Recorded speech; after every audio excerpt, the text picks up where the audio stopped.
হব আসতে আইলাম কাকা আপনার কাছে একটা কথা থেকে বেরিয়ে কি কথা? ওই জয়পাড়ার ভাইরাল ফোরাত যে সৌদি গেছে সবাই টাকা কামাইছে বহু হ্যাঁ এই বইলে বাড়িতে গরু মহিষ জব দিয়ে মানুষজন খাওয়াইবা লাগছে দাওয়াত করতেছে হ্যাঁ। তো আপনি কো দাওয়াত ছড় দিছেনি? না রে বাবা, আমাকে দাওয়াত দিব, আমরা কি ওই ধরনের মানুষ নি? আমাকে দাওয়াত যে দিব ওই যে তুই পোলাই চলো, তুই পোলাই অনেক কান্দাকাটি করে কইলো কয় কি যে এই ঘটনা অনেক গরু মহিষ খাসি জব দিয়ে মানুষ খাওয়াইতাছে। আমাকে কি আর ওই ভাগ্য আছে বাবা? তাই কোন রকম থেপি নেপি দিয়ে বুঝাইয়ে পোলা দুইটারে পাঠাই দিলাম। এলাকায় তো মনে করেন গ্যারান ছুটে গেছে সমাজ।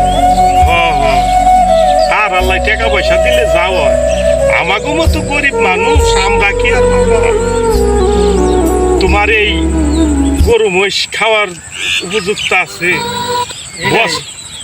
বছরে মনে করো ওই যে সদাগরের বাড়ি, হ্যাঁ সদাগর সাবের বাড়ি, ওই যে তোমার গরু মহিষ তপতে ওই সময় দেয় 5 কেজি কইরে। আল্লাহ ওরে ভালো করছে, ভালো খায়। আমার মতো গরিব মাইসের লিগে ওই সদাগরই ভালো আছে। আল্লাহ যেভাবে ওই করে বড়লোক বানাইছে ওই অনেক সবাই দেখশন করে রাখে।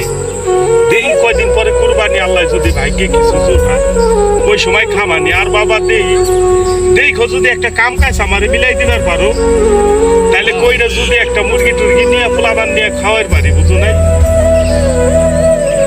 আমিও তো কাকার কামে লিয়ে ঘুরবা লাগছি। আমার বাড়িতে তো পোলাবানে মনে করেন কেঁচা কিছু লাগাই দিয়েছে যে বোমদের ওই ইয়ে গরু জবরি মই জবরি সে বাড়ি যাওয়ার লিগে পাগল হয়ে গেছে। কি কমো কাকা দুঃখের কথা, পোলাবানকে বোঝাতে পারি না। আমরা কোন পথের মানুষ হইলাম? তাইলে কাকা জায়গা আর কি করুন, আর কাজ কাম পাইলে জানা বলে আপনি বাড়িতে যাই। হ্যাঁ তাইলে এক কাম করো, আমিও যদি কাজ পাই তাহলে তোমার জানাবে না। আহো তাইলে এখান থেকে যাই আমরা। হ্যাঁ হ্যাঁ হ্যাঁ কি করবো? আস্তে আস্তে যাই।